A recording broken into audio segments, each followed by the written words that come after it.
ॐ सहना भवतु सहनौ पुनत्तु सह वीर्यं करवावहै तेजस्विनावतीतमस्तु मा विद्विषावहै। ॐ शान्ति शान्ति शान्तिः। श्रुतिस्मृतिपुराणानाम् आलयं करुणालयं नमामि भगवत्पादं शङ्करं लोकशङ्करम्। शङ्करं शङ्कराचार्यं केशवं पादरायणं सूत्रभाष्यकृतौ वन्दे भगवन्तौ पुनः पुनः। ईश्वरो गुरुरात्मेति मूर्तिभेदविभागिने व्योमवद्व्याप्तदेहाय दक्षिणामूर्तये नमः। ॐ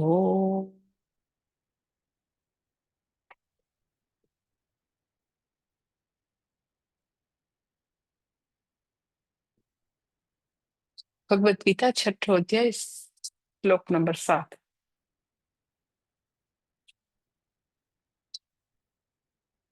चितात्मानः प्रशान्तस्य परमात्मा समाहितः शीतोष्णसुखदुःखेषु तथा માનાપમાનયોઃ। નો આગળનો જે શ્લોક જે છે એનું થોડું એક્સટેન્શન છે. આગળના શ્લોકમાં આપણે વાત કરી કે એની પહેલાના શ્લોકમાં વાત કરી કે આપણે જ આપણા મિત્ર અને આપણે જ આપણા દુશ્મન છીએ. પછી છઠ્ઠા શ્લોકમાં એ જણાવ્યું કે કેવા પ્રકારની મારી જાત, કેવા પ્રકારનું મારી માનસિકતા, કે મારું વર્તન, વાણી, વર્તન, વ્યવહાર, મારા અભિગમો મને મિત્રની જેમ મારી સાથે વર્તન કરશે અને કેવા પ્રકારનું મારું બિહેવિયર હશે, કેવા પ્રકારની મારી વિચારધારા હશે, કેવા પ્રકારનું એવું વ્યક્તિત્વ હશે કે જે મારે માટે દુશ્મન હશે.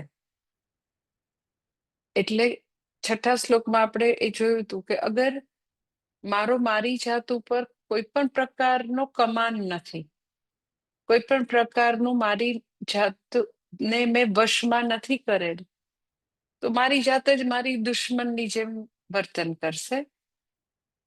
અને અગર મેં મારી જાતને જીતેલી છે, મેં મારી જાતને વશમાં કરેલી છે, મારા કાર્યકારણ સંઘાત ઉપર મારું રાજ ચાલે છે, તો એ મારું મિત્ર છે, મારું જ વ્યક્તિત્વ મારું મિત્ર બનશે. એટલે એઝ સચ બહારના દુશ્મન અને મિત્ર જે છે એ બહુ પછીથી થશે. પહેલા આપણું વ્યક્તિત્વ જે છે એ આપણા માટે સહકારી છે, ઉપયોગી છે, બંધુ છે.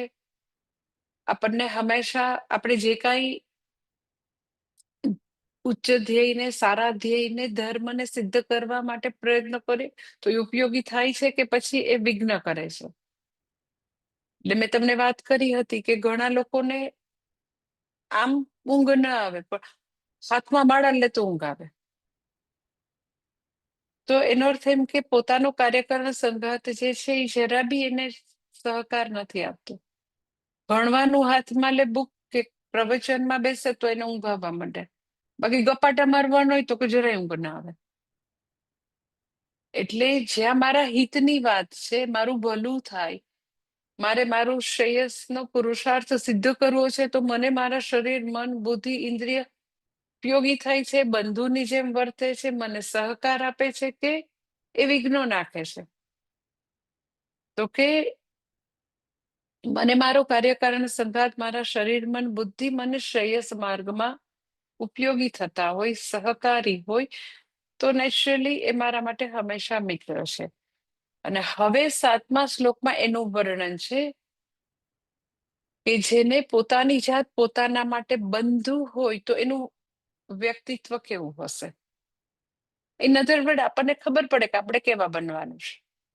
મને મારું વ્યક્તિત્વ મારા માટે બંધુ હોય તો મારા વ્યક્તિત્વમાં મારે કેવા બદલાવ લાવવાના છે.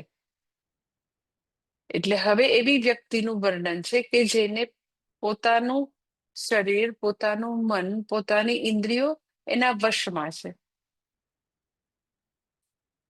એ એને આદેશો આપી શકે છે, એ એને વિધિ નિષેધ આપી શકે છે. એવી વ્યક્તિનું વર્ણન છે. કેવા છે?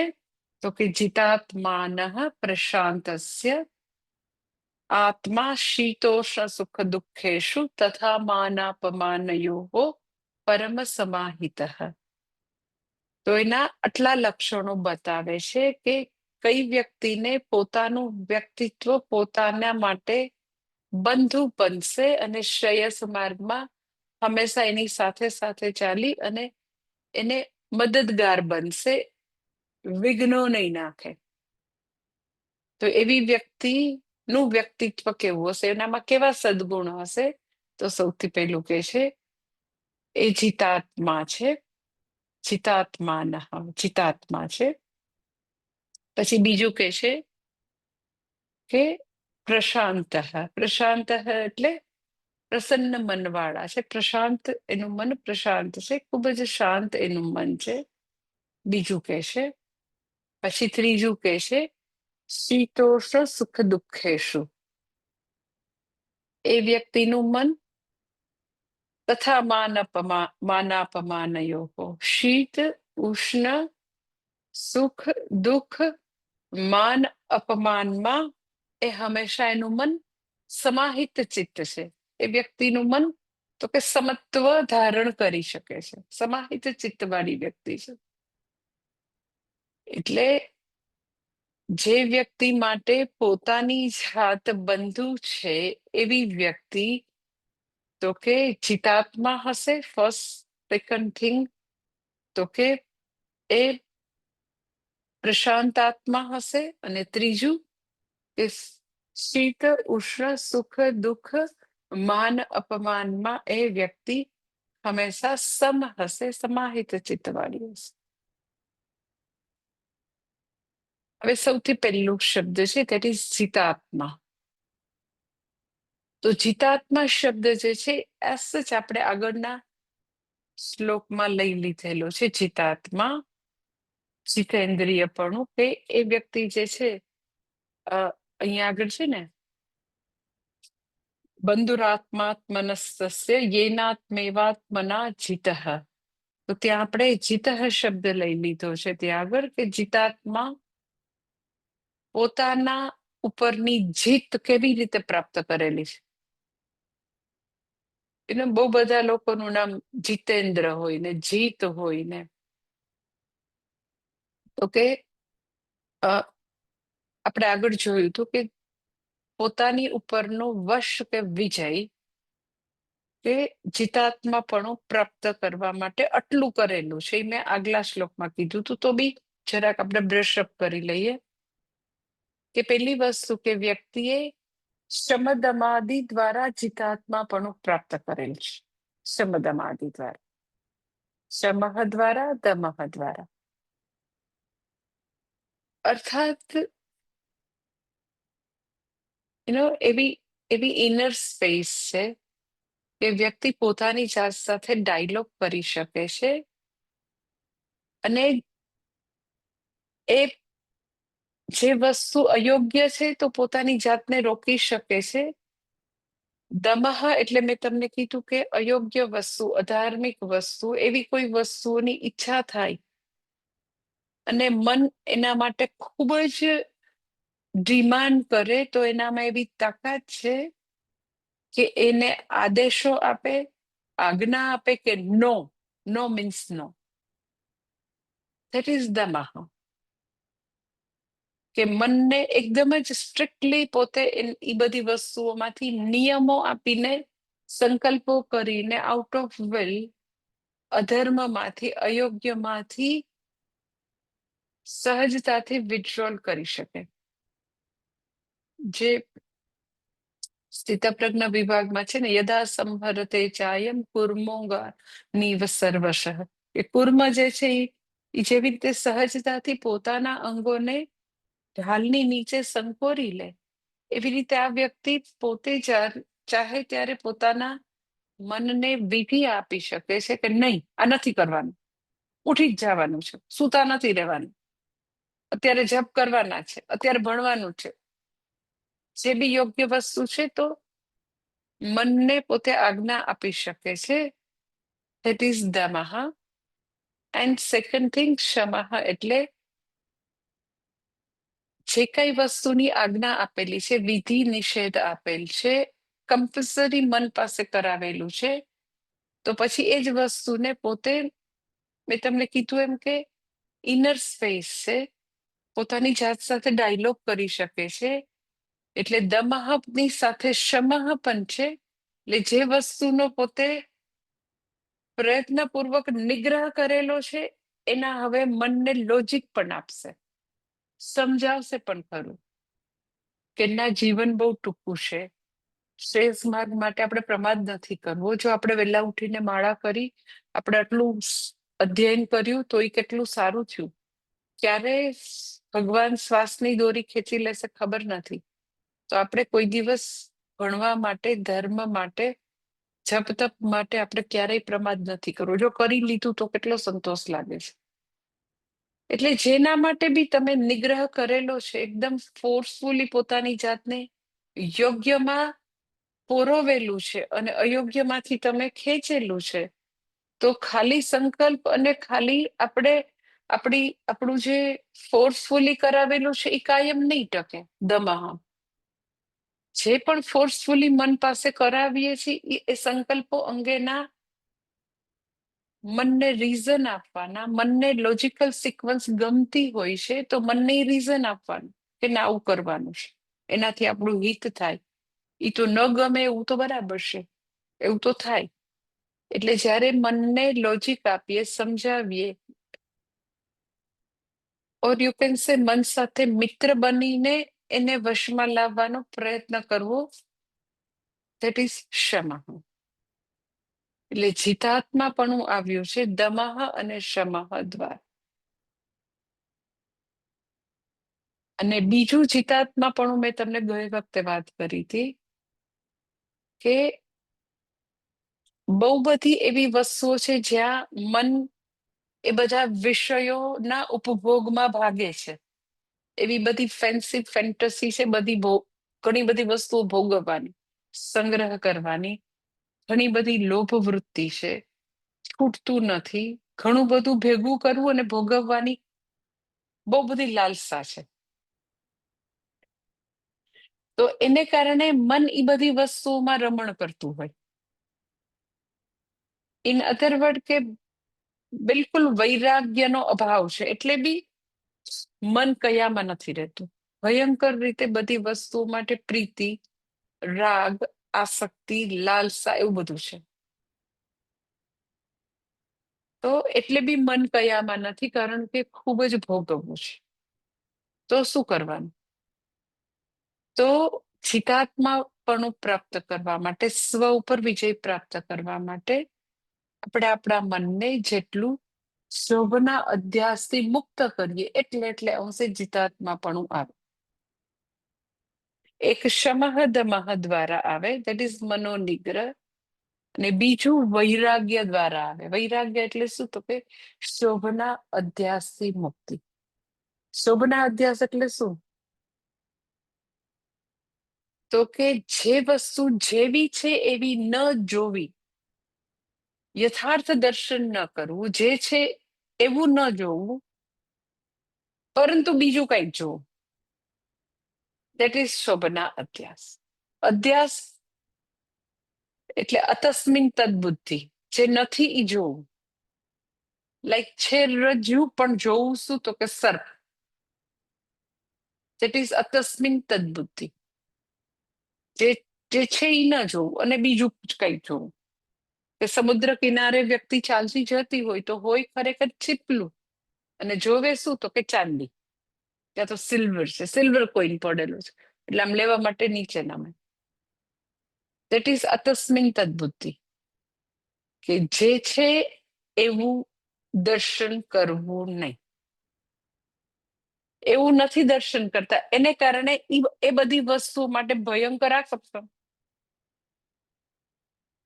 એટલે ધનને ધનની રીતે નહીં જોતા, પૈસાને પૈસાની રીતે નહીં જોતા, પૈસાને સુખ આપે છે એવી રીતે જોવું, પૈસાને સલામતી આપે એવી રીતે જોવું. તો ધેટ ઇઝ અતસ્મિન તદબુદ્ધિ. ધનને ધનની રીતે જુઓ તો તસ્મિન તદબુદ્ધિ, જે છે એ તમે જુઓ છો.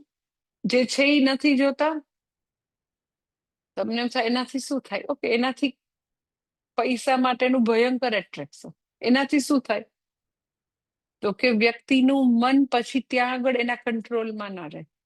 એ ચાહે ધન છે, એ ચાહે કાર છે, એ ચાહે સંબંધો છે, એ ચાહે પોતાનું મકાન છે, એ પોતાની જમીન છે, જે બી છે પોતાનું જે બિલોંગિંગ્સ છે, નથી પોતાની પાસે તો બી એને એવું લાગતું હોય કે એ તો બહુ મહાન કહેવાય, કાર એટલે તો બહુ મહાન.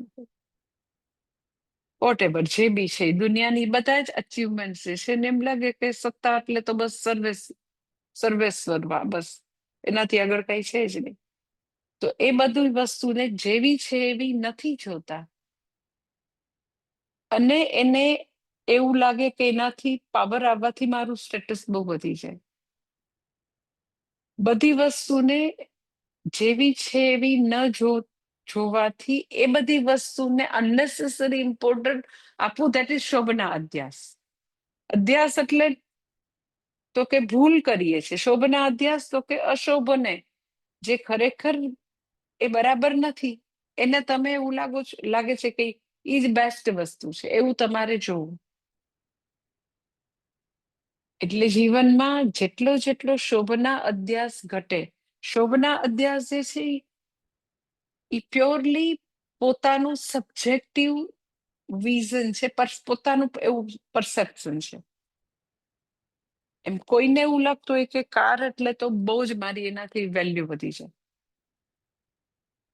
એક ભાઈ છે બરોડામાં, તો એટલે તમે જો કે કાર તો કાર જ છે, પણ કેટલો ફરક છે કે 6 મહિના પહેલા કે એ મને એની કારમાં મને એમ છે રાજકોટ ગયા હતા, કંઈક ગયા હતા, તો એને મને એની કારમાં કીધું કે માતાજી બેસશો ને, એમ કે મારી નવી કાર છે. એટલે મેં કીધું કે આ તો જૂની જ કાર છે, આ ક્યાં નવી કાર છે? કલર ઈ જ છે ને કંપની ઈ જ છે એમ. એટલે મને ખ્યાલ હતો કે એ કાર જે છે અરાઉન્ડ લાઈક 1 CR ની છે. એટલે મને મેં કીધું તો ઈ જ કાર છે, કલર ઈ જ. ના ના ના ના, મને કે માતાજી આ જે છે ને એમ કે એ જ કલર છે ને ઈ સેમ કંપની છે, પણ એનું નવું વર્ઝન આવ્યું છે, નવું વર્ઝન. એટલે એવરી યર મોડેલ જુદા બહાર પડે ને, તો એમ કે ઈ નવું મોડેલ છે. તમારી વાત સાચી છે, કલર અને કંપની સેમ છે, but this is new version. અને આમ એમાં છે ને એટલા બધા બેસ્ટ ફીચર્સ 2 કે 3 એડ કર્યા છે કે જ્યારે એમ કે કાર જે છે એ કોઈ એકદમ ખાડા ખબડા વાળા રસ્તામાં જાય ને તો એની નીચે એનું સસ્પેન્સર કંઈક આખું ઉપર થઈ જાય, અને આ આમ થઈ જાય, આ તેમ થઈ જાય, એવું બધું મને 2 3 ફીચર્સ છે. મારી તો કઈ બહુ એટલી બધી મને ખબર બી નથી પડતી, અને મને એવી બી ખબર નથી પડતી કે ઈ કાર બદલાઈ ગઈ છે એમ કે. એટલે મેં ખાલી એમ સાહજિકતાથી પૂછ્યું કે ઓકે ઓકે, તો એ કાર આપીને એની એ કાર તો એબ્સોલ્યુટલી સારી હતી, 2 years પહેલા જ લીધેલી હતી, તમે મને ખબર. હા માતાજી, 1 કરોડની લીધી હતી, પણ પછી આ 2 ફીચર્સ એટલા ટેકનિકલી સાઉન્ડ એટલા બેસ્ટ આવ્યા હતા ને ફીચર, એટલે એમ કે બાથી રહેવાનું જ નહીં, એમ કે મેં એટલે લીધું. એમ કે આવી કાર લઈને નીકળી એટલે આપણું સ્ટેટસ તમને ખબર છે.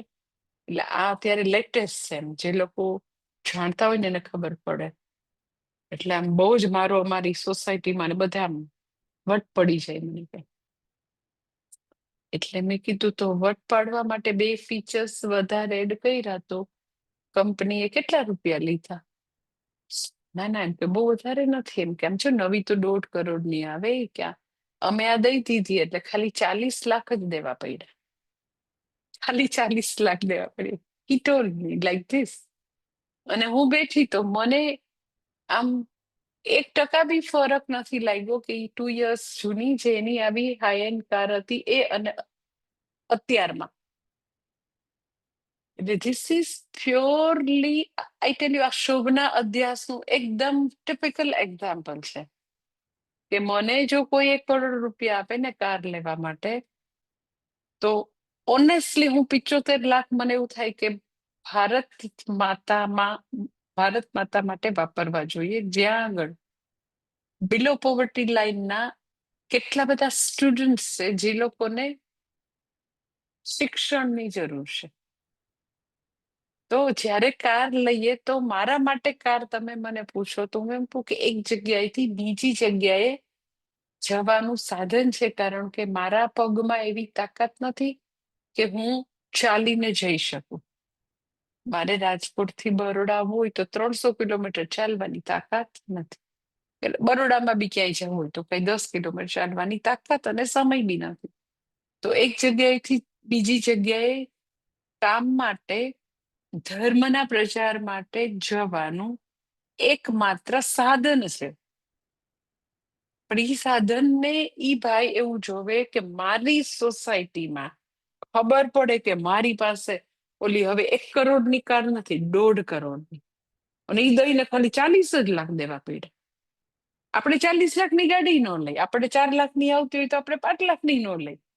આપણે એટલું જ જોઈએ કે એની અંદર એક્સિડન્ટ થાય તો સેફટીના ફીચર્સ છે ને ભાઈ. બીજું આપણે એક કઈ વસ્તુ આપણને ખપે જ નહીં કે ભાઈ કઈ નથી. એના કરતા 5 ગરીબના છોકરાનું ભવિષ્ય જો એને ભણાવશું તો જેટલાને ભણાવશું એટલી પેઢી તરી જશે. એટલે what I M telling to you કે જેને એવું લાગતું હોય કે કાર એક જગ્યાએથી બીજી જગ્યાએ જવાનું સાધન નથી, પરંતુ એનાથી બહુ બધું વધારે છે, બહુ બધું વધારે છે, તો થતી શોભના અધ્યાસ. જીવનમાં સુખ અને શાંતિ ક્યારે પ્રાપ્ત થાય ખબર છે? જેટલે અંશે શોભના અધ્યાસ રિડ્યુસ થતો જાય, જેટલો ઘટશે ને, ઓ માય ગોડ, એટલે એકદમ રિલેક્સ હશે, એકદમ રિલેક્સ હશે.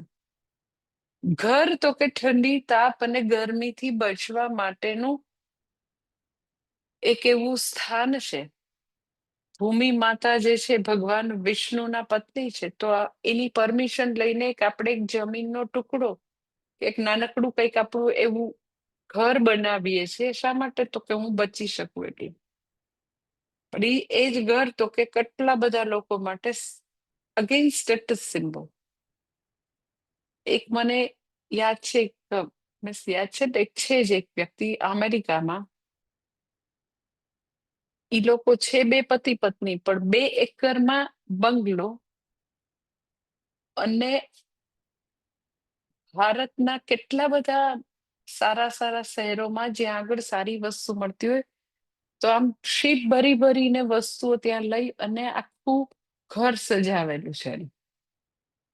અને પછી તો કે ઈ ઘર એના માટે તો કે બધાને બતાવી અને પોતાની જે કઈ જે એનું છે એનું પ્રદર્શન કરવાનું સાધન, કે જો મારી પાસે આવું ઘર છે. પછી બેન મને વાત કરતા હતા, લગભગ 10 વર્ષ પહેલાની વાત કરું, અરે કે માતાજી મારી પાસે આવી એન્ટિક વસ્તુ છે, પછી હું નહીં હોઉં તો આ બધાનું શું થશે? આ આટલું બધું, આ મેં આખી શ્રીનાથજીની બધી મારી પાસે છબી છે, આ બધી આખી આ વસ્તુ છે, આનું શું થશે? મારા કોઈ બાળકોને તો આમાં ઇન્ટરેસ્ટ છે નહીં.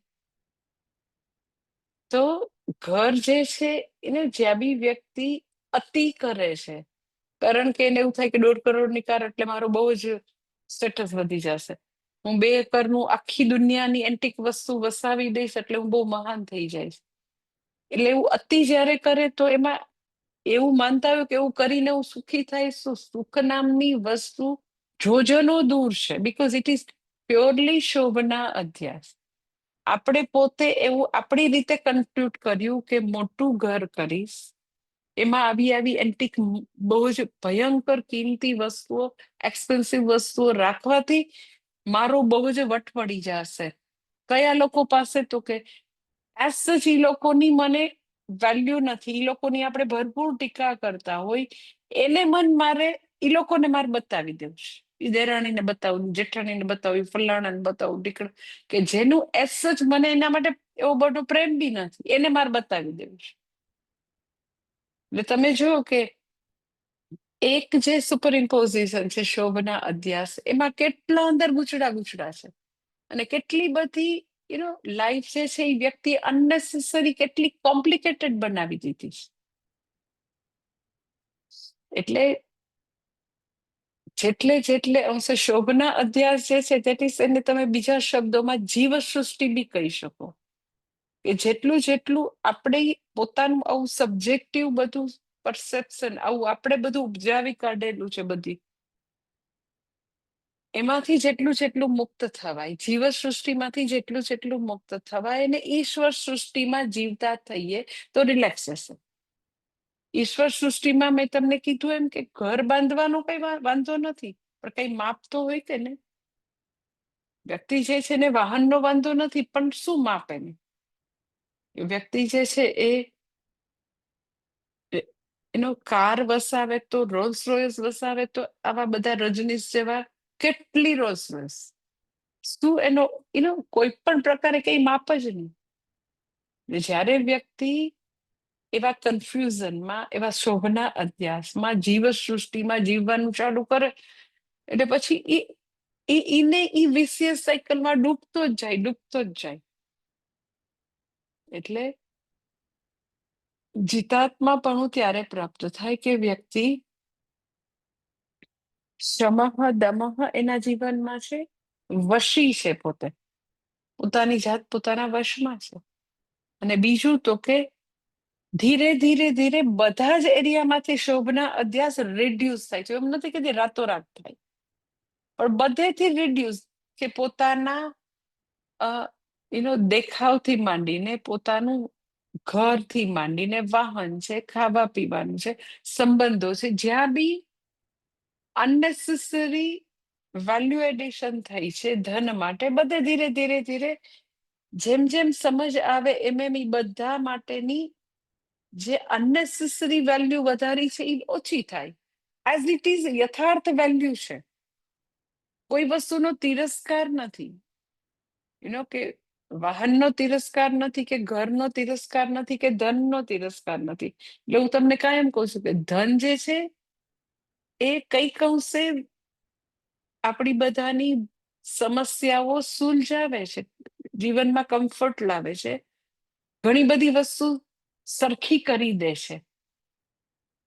પરંતુ ધન એટલે હું બહુ સુખી, ધન એટલે મારું સ્ટેટસ વધી જાય, ધન એટલે બધા મને પૂછે, એટલે મારી વેલ્યુ વધી જાય, એ જેટલું ઘટશે એટલું સુખ.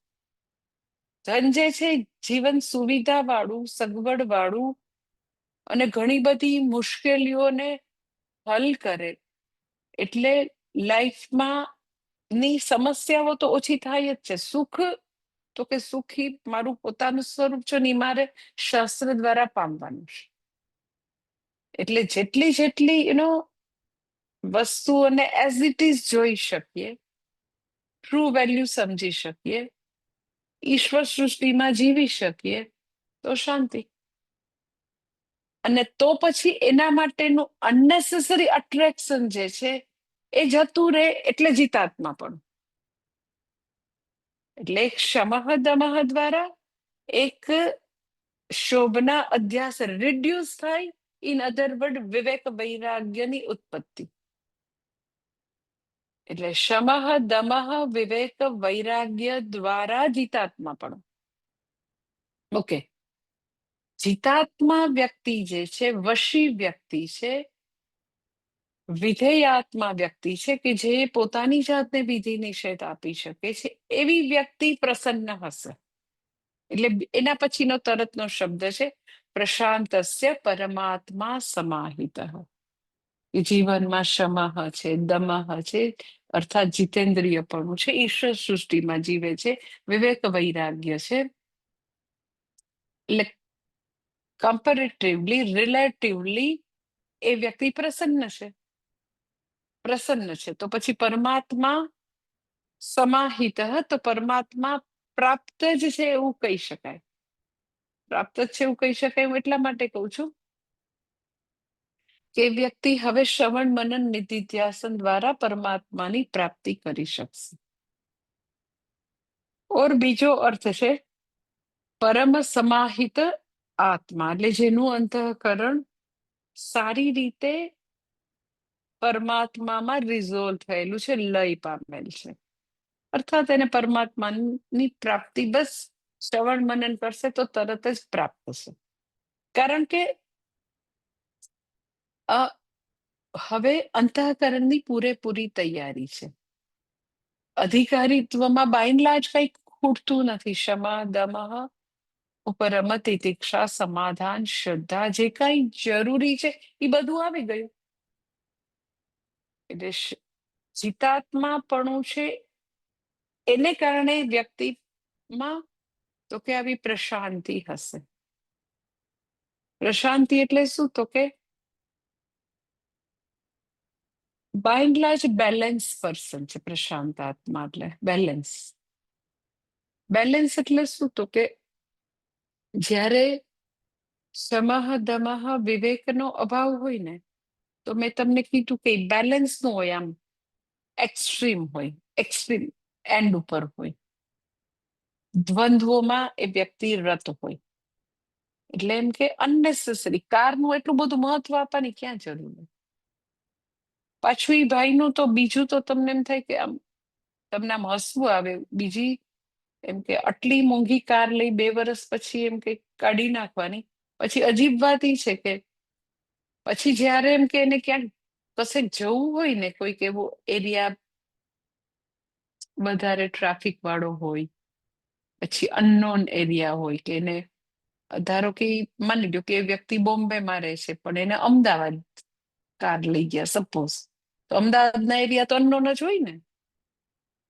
તો તમને બહુ જ આમ અજીબ લાગશે. તો ત્યાં એ રિક્ષામાં ફરે. ટેક્સીમાં નહીં, રિક્ષામાં. તો કેમ એવું ફરે? તો મેં એને પૂછ્યું કે કેમ એવું કરે છે? અરે માતાજી, કે પાર્કિંગ ન મળે ને કોઈ ઘીસરકો પાડી જાય તો પછી મેં એને કીધું કે અરે પણ તમે 2 વર્ષમાં તો વેચી નાખો. જો ઘીસરકો પડી જાય તો એમાં શું છે, આપણે પેલું કરાવી લઈ ગેરેજમાં મૂકો. અરે ગેરેજમાં મૂકો તો તમને ખબર છે આવી હાઈ એન્ડ કારમાં એમ કે બહુ જ એમ કે એનો સ્પેર પાર્ટ્સ ને ફલાણું ઢીકણાના બહુ ખર્ચ આવે. પછી એમ કે સપોઝ એ વ્યક્તિ માની લ્યો કે અમદાવાદમાં રહે છે, તો અમદાવાદના એરિયાને નોન હોય ને, પોતે રહેતા અમદાવાદ, તો ત્યાં કોઈક એવા ભીડવાળા એરિયામાં પણ એ ના લઈ જાય. પણ એની પાસે એમ કે લાઈક 4-5 લાખની જૂની એક કાર ઓફિસ માટે રાખેલી હોય તો ઈ લઈને જાય. તો મેં કીધું આ કા વાપરો? તો મને કે પણ પછી આટલા ટ્રાફિકમાં પછી એમ કે, તો મેં કીધું પણ ભારતના તો બધા જ શહેરમાં ભયંકર ટ્રાફિક છે. કારણ કે આપણો જેટલો દેશ છે ને એ પ્રમાણમાં 140 કરોડની વસ્તી. ખાલી નાના નાના ગામડામાં જ ટ્રાફિક નહીં હોય તો ત્યાં તો રોડ નહીં હોય તમારી કારને અનુરૂપ. તો ખરેખર એમ કે ઈ અનનોન સિટીમાં જાય તો રિક્ષામાં ફરે. નોન સિટીમાં પણ બહુ ટ્રાફિક વાળા એરિયામાં તો ઈ 4 લાખની ગાડી વાપરે. અને ઓલી ગાડી તો કે ઈ એના ગેરેજમાં પાર્ક કરે. એટલે જે લોકો આટલા બધા, જેનામાં લોભ, લાલચ અને ભોગવવાની વૃત્તિ અને શોભના અધ્યાસ, એટલે એ લોકોનું કોઈ દિવસ બેલેન્સ વર્તન ન હોય. કારણ કે વિવેક જ ન હોય, ભાન જ નથી. એટલે એકદમ એક્સ્ટ્રીમ. હવે એક બાજુ 1.5 કરોડની ગાડી વાપરે ને એક બાજુ રિક્ષામાં, બેલેન્સ જેવી જ વસ્તુ નહીં. એટલે સાવ આમ જેને કહેવાય ને કે કોઈ પણ પ્રકારની વિવેક, વિચાર કઈ અંદર જાય જ નહીં. બીકોઝ એટલો બધો ભોગવવાની લાલસા, એટલી બધી કામનાઓ. એટલે પ્રશાંત આત્મા એટલે વ્યક્તિ બેઝિકલી તો કે ખૂબ જ બેલેન્સ પર્સન છે. કોઈ એક્સ્ટ્રીમ્સમાં ઓલ ઓર નન જેવું એની જિંદગીમાં નથી. અને એને કોઈ પણ પ્રકારના દુઃખના સંજોગો હલાવી નથી શકતા. દેટ ઇઝ પ્રશાંત આત્મા.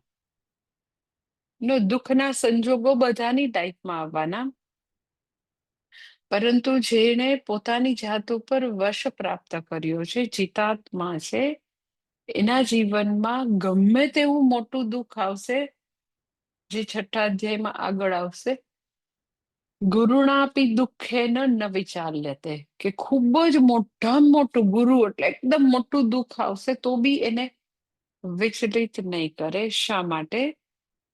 તો કે એને એટલો બધો સત્સંગ કર્યો છે અને સત્સંગનું ભગવદ્ ગીતાનું બધું જ્ઞાન જે છે એને એના જીવનમાં પચાવેલું છે, આત્મસાત કરેલું છે, ડે ટુ ડે લાઈફમાં લાવેલું છે. જ્યારે બી દુઃખ આવે તો એ જોઈ શકે છે કે બરાબર છે, કર્માધ્યક્ષ જે છે એ કંઈક મારા કર્મોનું ફળ મોકલી રહ્યો છે. એટલે એનું મન જે છે એ ક્યારેય ભાન ભૂલતું નથી. મનની લગામ પૂર્ણપણે પોતાના હાથમાં, આવેગો એનો કબજો કરતું નથી. ઇવન ઇવન પોઝિટિવ વસ્તુ જે છે એવા લાગણીના ઉભરા પણ એનો કબજો નથી કરતા. ઘણીવાર એમ કે એકદમ જ કામનાઓ ને બધી તૃષ્ણા ને લોભ ને લાલચ ને ક્રોધના આવેગની વાત નથી કરતી, પરંતુ પોઝિટિવ વસ્તુમાં બી અમુક લોકો જે છે તમે જોજો પોતાના મનનું બેલેન્સ જાળવી ન શકે, વિવેક રાખી ન શકે, અને એટલી બધી પોતાની ફેન્સી કે ફેન્ટસી કે અથવા તો ખૂબ જ મન બહુ જ ભાવ હોય, ભાવાવેશમાં આવી જાય અને એમાંય તણાઈ જાય, એટલા બધા ભાવાવેશમાં આવી જાય. એટલે અમુક લોકો કાલે હું એક ડોક્યુમેન્ટરી જોતી હતી, કે આખે આખું કોઈ એની ઉપર ડોક્યુમેન્ટરી બતાવી છે કે આસારામ જે છે એને કેવી રીતે આખું સ્કેન્ડલ કર્યું, એની ડોક્યુમેન્ટરી કોઈ બતાવી છે. આખી કોઈએ ખબર ને ઇંગ્લિશમાં હતી, એટલે કોઈ એવા ફોરેનરે કોઈ બનાવી છે, અને સાયકોલોજીસ્ટ ને બધાનું એનાલિસિસ હતું કે આ કેવી રીતે આખું સ્કેન્ડલ થયું, ઓલા 2 છોકરાને મારી નાખ્યા, અરે જે કઈ છે એટલું બધું સરસ એ લોકોએ બતાવ્યું હતું. ને એના જે વિક્ટીમ હતા એ લોકોના ઇન્ટરવ્યુ બતાવતા હતા. વિક્ટીમ બોલતા હતા ગુજરાતીમાં, પણ બધી કોમેન્ટ્રી ઇંગ્લિશમાં આવતી હતી, એટલે કોઈ એવા કોઈ લોકોએ બનાવેલી હશે, ખબર નથી, પણ બહુ સરસ ડોક્યુમેન્ટરી હતી. તો એમાં એ બધામાં એક વસ્તુ કોમન મેં આ જોઈ, જેટલા બી બિચારા વિક્ટીમ હતા એમ એક ભાઈ તો પોતે વાત કરતા કરતા એટલા રડતા હતા કે એટલી બધી એની બ્રાઇટ કેરિયર હતી, પણ એ જેવું કહું છું ને કે વિવેક કે બેલેન્સ નામની વસ્તુ નહીં, એટલે એવી ગલત વ્યક્તિમાં ના ભાવમાં એટલા તણાઈ ગયા, અને જ્યારે ખબર પડી ત્યારે બહુ મોડું થઈ ગયું હતું કે એ વ્યક્તિ જે છે એ આટલી બધી નિમ્ન કક્ષાની છે, આટલી બધી એને સમાજમાં બધા દુરાચાર કર્યા છે, ત્યારે એને બહુ જ મોડું થઈ ગયું હતું. પણ કહેવાનું મારું તાત્પર્ય છે કે વ્યક્તિ જે છે એ નેગેટિવ વસ્તુમાં પણ આવેગો નથી, અને જેને એમ કે લાગણી કે સારી લાગણી, કે સપોઝ મધર છે તો પોતાના બચ્ચાઓ માટે ખૂબ જ પ્રેમ હોય, પ્રેમનો વાંધો નથી, પણ એટલા બધા લાગણીના આવેગમાં લોકો ભાન ભૂલી જાય. એમ કે છોકરાઓની એવી ડિમાન્ડ હોય તો ત્યાં એટલું બધું મા બાપને એની બધી લાગણીઓમાં એટલા એના પૂરમાં તણાઈ જાય. જેને આપણે એમ કહીએ ને કે છોકરાઓ એવું ઇમોશનલ બ્લેકમેઇલિંગ કરે તો મા બાપ ત્યાં ઝૂકી જાય, અને એવી રીતે સાઈન કરાવી લે, એ લોકોના કાંડા કાપી લે, એટલે કઈ એની પાસે રહેવાનું દે, એટલું બધું એ લોકો પોતાના સંતાનોના પ્રેમના આવેગમાં તણાઈ જાય. એટલે પ્રશાંત આત્મા એટલે વ્યક્તિ ગમે તેવું એ પોઝિટિવ પોતાના સંતાનો માટે હોય, સ્પાઉસ માટે હોય, સિબલિંગ્સ માટે હોય, તો ક્યાંય લાગણીના ભાવોમાં તણાઈ નથી જતી, પોતે પોતાના મનનું બેલેન્સ જાળવી શકે છે.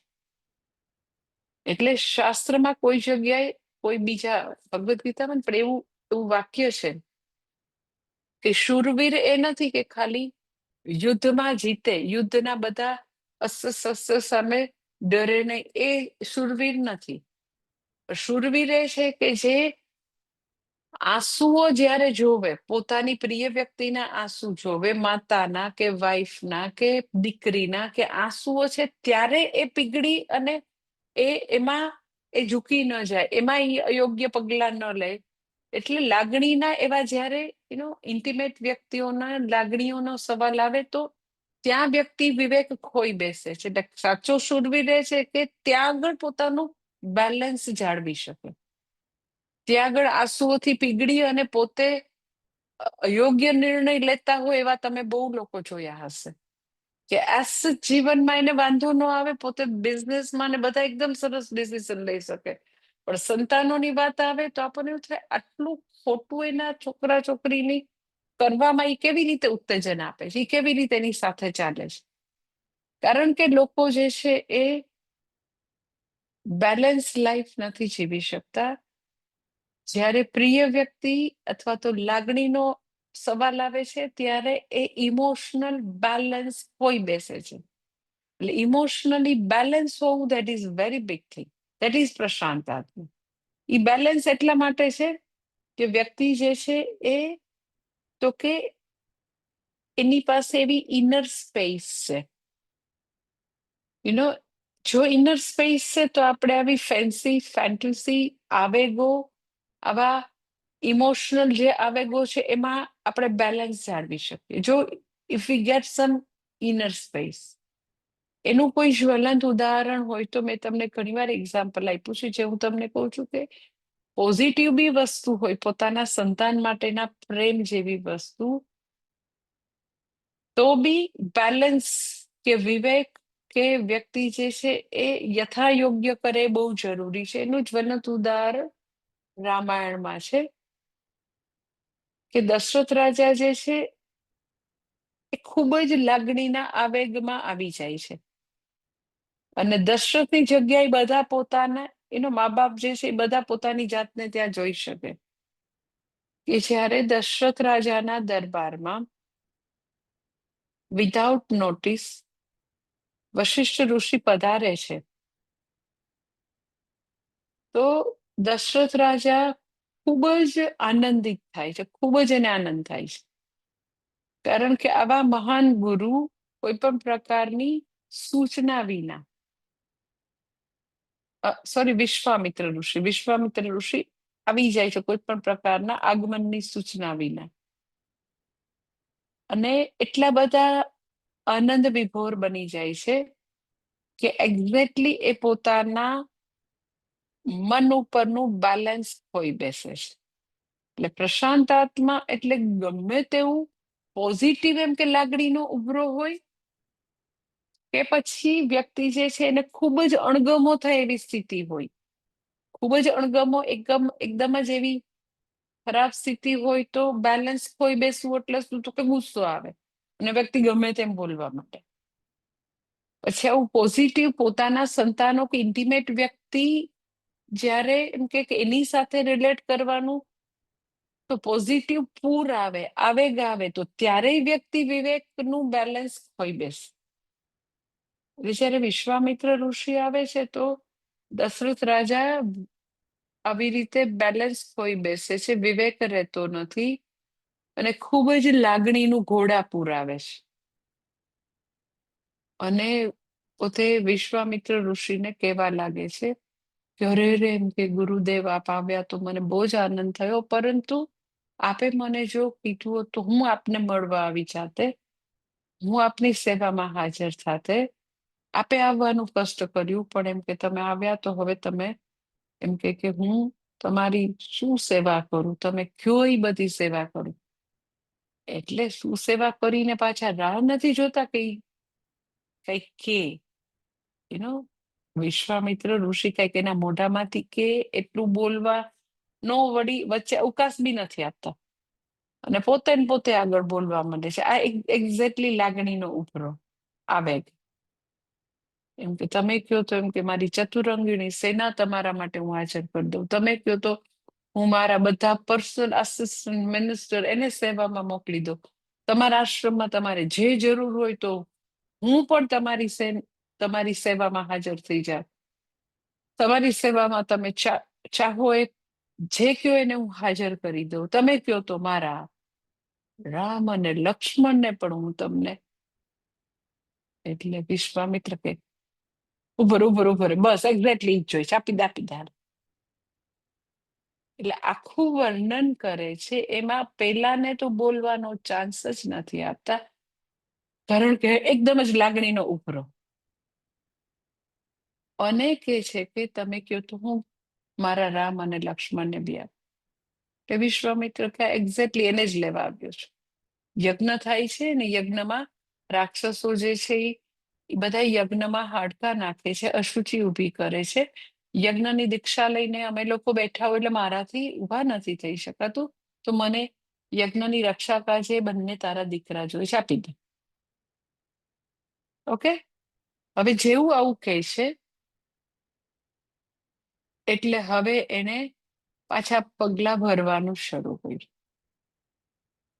અરે એમ કે રામ અને લક્ષ્મણ તો મારા પ્રાણ છે, એના વિના તો હું બિલકુલ જીવી ન શકું.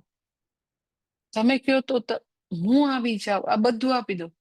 તમે રામ અને લક્ષ્મણને આપવું તો મારા માટે એ તો સાવ અશક્ય વાત છે, આપી જ ના શકું એમ.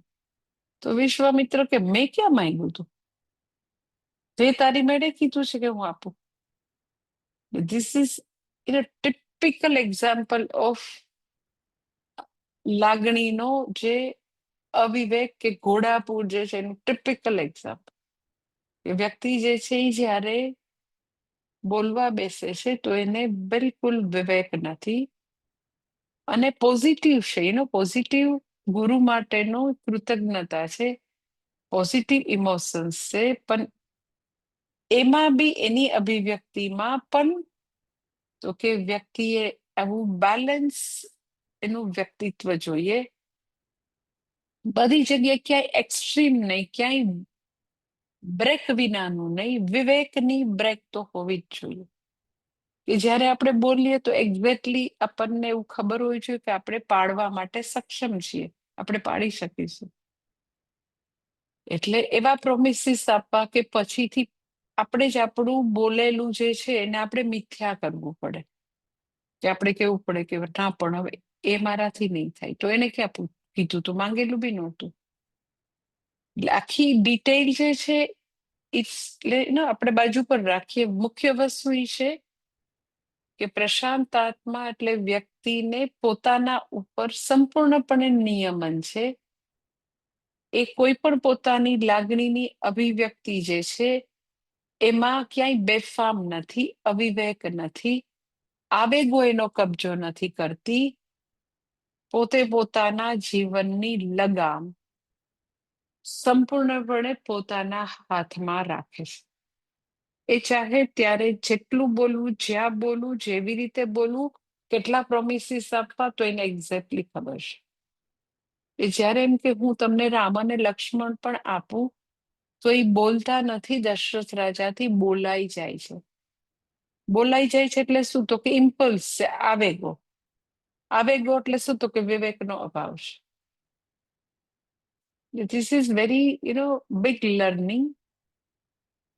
કે મને આત્મજ્ઞાન પ્રાપ્ત કરવું છે તો જીતાત્માપણું, અને જીતાત્માપણું છે તો પ્રશાંતાત્મા, કે વ્યક્તિ જે છે પોતાની ઉપર સંપૂર્ણપણે નિયમન છે, વશી છે, અને બેઝિકલી બેલેન્સ પર્સન છે.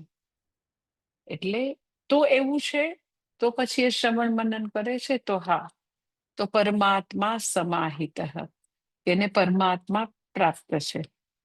અને હજી પણ એનું આગળ એક લક્ષણ આપે છે કે શીત ઉષ્ણ, સુખ દુઃખ, માન અપમાન, આ ત્રણમાં એ તો કે સમાહિત ચિત્તવાળા છે. આ ત્રણ વસ્તુ જે છે એ શરીર, મન અને બુદ્ધિના સ્તરે છે. શરીરના સ્તરે શીત ઉષ્ણ છે, મનના સ્તરે સુખ દુઃખ છે, બુદ્ધિના સ્તરે માન અપમાન છે. તો શરીરના સ્તરે, મનના સ્તરે અને બુદ્ધિના સ્તરે આવતા દ્વંદ્વો સામે સમત્વ છે. આ દ્વંદ્વ છે. દ્વંદ્વ એટલે એક્સ્ટ્રીમ્સ. તો તમે પૂછો તો આખું વિશ્વ દ્વંદ્વો વાળું છે. એમ કે ઇન્ડિવિજ્યુઅલ તમે કયો તો આપણું જમણું પડખું છે તો ડાબું પડખું છે, જમણો હાથ છે તો ડાબો હાથ, જમણી આંખ તો ડાબી આંખ, જમણો કાન તો ડાબો કાન, ઉત્તર ધ્રુવ તો દક્ષિણ ધ્રુવ, પોઝિટિવ ચાર્જ તો નેગેટિવ ચાર્જ છે.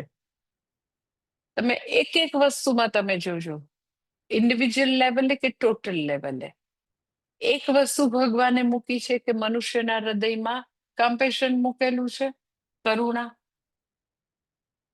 તો ક્રૂરતા બી મૂકેલી છે. આપણને આમ બહુ આશ્ચર્ય થાય કે જયારે કોઈ વ્યક્તિ બીજી વ્યક્તિનું મર્ડર કરી નાખે, પછી એમ કે એનિમલને મારી નાખતા હોય, તો આપણને એવું થાય કે આટલી બધી ક્રૂરતા, બોમ્બ બ્લાસ્ટ કરે તો કેટલી ક્રૂરતા.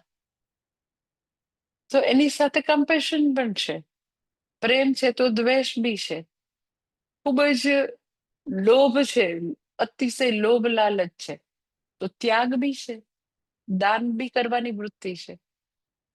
તમે જો એક જ અંતઃકરણ, એક જ હૃદયની અંદર ભગવાને વિરોધી બધી વસ્તુ મૂકેલી છે. અને પાછું કેવું કે જે વ્યક્તિ માટે ખૂબ જ I love you, I love you, I love you, તો થોડા વખત પછી તો કે આઈ હેટ યુ એ બી આવી જાય તો ખબર ન પડે. એ જ વ્યક્તિ માટે સમય જતા તો કે લાગણી સાવ એનાથી એક્સ્ટ્રીમ, સાવ વિરુદ્ધ થઈ ગઈ. એટલે દ્વંદ્વો જે છે it is part of our life. દ્વંદ્વો વિનાનું કઈ છે જ નહીં, દ્વંદ્વો હંમેશા હશે. એટલે અત્યારે જે ભગવાન વાત કરે છે કે શીત ઉષ્ણ, તો શીત ઉષ્ણ જ્યારે કે ભગવાન કે એમાં વ્યક્તિ જે છે શીત અને ઉષ્ણ, એમાં વ્યક્તિ સમત્વ ચિત્ત વાળી છે. તો શીત ઉષ્ણ એ એક્સ્ટ્રીમ શીત ઉષ્ણની વાત કરે છે કે નલિયામાં જે ઠંડી પડે 1 ડિગ્રી સેલ્સિયસ, 2 ડિગ્રી સેલ્સિયસ કચ્છમાં, અને પછી એમ કે રાજસ્થાન ડેઝર્ટ જે છે ત્યાં આગળ કે ચરુની અંદર 50 ડિગ્રી સેલ્સિયસ સમરમાં હોય. પછી તો કે આવી રીતે 1 ડિગ્રી સેલ્સિયસ થી માંડીને 50 ડિગ્રી સેલ્સિયસ, તો ખૂબ જ ઠંડી, એક્સ્ટ્રીમ ઠંડી અને એક્સ્ટ્રીમ ગરમી, ત્યારે સમત્વ રાખે. જયારે પ્લેઝન્ટ છે ત્યારે તમે એમ કહો કે જરાક અમસ્તું 2-4 ડિગ્રીનું આગુ પાછું, એની વાત નથી કરતા એમ. અહીંયા તો કે એક્સ્ટ્રીમ ઠંડી, એક્સ્ટ્રીમ ગરમી નો જયારે અનુભવ થાય ત્યારે માનસિકતા શું છે, ભયંકર કમ્પ્લેનની છે કે ત્યારે સમત્વ છે. કેવી રીતે સમત્વ એ પછી કહીશ કાલે, પણ ખાલી ત્યારે આપણે આપણી જાતને જોવાનું કે શું થાય છે એક્સ્ટ્રીમમાં. દ્વંદ્વ એટલે એક્સ્ટ્રીમ્સ, છેડા પછી તો કે સુખ અને દુઃખમાં કે વ્યક્તિને ખૂબ જ સુખ પ્રાપક સંજોગો છે અને આવા ખૂબ જ દુઃખવાળા સંજોગો છે, તો ત્યારે કેવા પ્રકારની માનસિકતા છે, સમત્વ છે કે વ્યક્તિ ભયંકર કમ્પ્લેન કરે છે. અને એનાથી બી આગળ very difficult to deal with, that is માન અને અપમાન. એ બુદ્ધિના સ્તરે છે. એટલે કેવું હોય કે આમ ક્રમ એવો હોય કે હજી શરીરના સ્તરની વસ્તુઓ મેનેજેબલ છે, એક્સ્ટ્રીમ્સ હશે તો વ્યક્તિ એનું નાનું મોટું સોલ્યુશન કાઢી અને એમાં એ વ્યક્તિ આમ રિલેટિવલી સમત્વ પ્રાપ્ત કરી લે કે હા એ તો સિઝન આવશે તો દર વખતે આવું થવાનું જ છે, ઇટ ઇઝ નથિંગ ન્યૂ. કે જયારે વિન્ટર આવશે તો આવો ભયંકર વિન્ટર હશે જ, અને સમર આવશે તો આવો ભયંકર હશે, તો એ તો એવરી યર છે, એની કેટલીક વાર કમ્પ્લેન કરશું. એટલે આ સચ શીત ઉષ્ણ માટે થોડુંક pragmatic approach, you can solve this extreme શીત અને ઉષ્ણ વખતે સમત્વ પ્રાપ્ત કરી શકાય. પરંતુ સુખ દુઃખ અને માન અપમાન is very difficult to deal, very difficult. સુખ દુઃખ છે મનના સ્તરે છે, અને એનાથી બી difficult to deal, that is માન અપમાન. એકવાર અપમાન કર્યું તો તમે એવું સાંભળ્યું હશે કે એવા અપમાનના જે અંદર જે વેર છે, અપમાનથી જે અંદર વેરના બીજ રોપાય, એ એક પેઢી નહીં, કેટલી પેઢી સુધી એ લોકો અપમાન ભૂલે જ નહીં. કારણ કે એ બુદ્ધિના સ્તરે છે, સુખ દુઃખ મનના સ્તરે છે, શીત ઉષ્ણ શરીરના સ્તરે. તો શરીરના સ્તરે મેં કીધું રિઝોલ્વ કરી શકે થોડુંક લોજિક લગાવી. તો સુખ દુઃખ જે છે એ દ્વંદ્વ જીવન છે ત્યાં સુધી રહેશે, અને માન અપમાન બી જીવન છે ત્યાં સુધી રહેશે. કોઈનું બી જીવન તમે એમ કે ના ના આ સેલિબ્રિટી છે, આ તો સ્મૃતિ ઈરાની, આ તો કેટલી મોદીની ફેવરિટ, ટીવી વાળાને બીજું કઈ મળતું જ નથી એટલું સ્મૃતિ ઈરાનીનું બતાવે, અને એટલા એની ઉપર એ લોકો યુટ્યુબ વિડીયો બનાવે કે બસ એને સાવ સાઇડલાઇન કરી દીધી. તો એક જમાનામાં જેની બોલબાલા હોય શું છે મને નથી ખબર, ટીવીમાં તો કેટલું સાચું આવતું મને નથી ખબર, પણ કે અત્યારે ખૂબ જ રિસ્પેક્ટ છે, ને કાલે કઈ વ્યક્તિ ક્યારે સાઇડલાઇન થઈ જાય ખબર નથી. પોલિટિક્સમાં તો એવું જ હોય. તો માન અપમાન બુદ્ધિના સ્તરે છે, સુખ દુઃખ જે છે એ બી જીવન છે ત્યાં સુધી બંને રહેવાના, મન અને બુદ્ધિના સ્તરના દ્વંદ્વ એક્સ્ટ્રીમ્સ રહેવાના. તો એને સિમ્પલ લોજિક ઓર પ્રેગ્મેટિક એપ્રોચ થી સોલ્વ નથી કરી શકાતા. કેવી રીતે એ દ્વંદ્વોમાં સમચિત્તત્વમ રાખવું? તો કે એનો ઉપાય એક જ છે ને, ધેટ ઇઝ કર્મયોગ, જે આપણે કાલે જોઈ લઈશું. ઓમ પૂર્ણમદ પૂર્ણમિદમ પૂર્ણાત પૂર્ણમુદચ્યતે પૂર્ણસ્ય પૂર્ણમાદાય પૂર્ણમેવાવશિષ્યતે. ઓમ શાંતિ શાંતિ શાંતિ. હરિ ઓમ શ્રી ગુરુભ્યો નમઃ. હરિ ઓમ. કાલે 7 વાગે.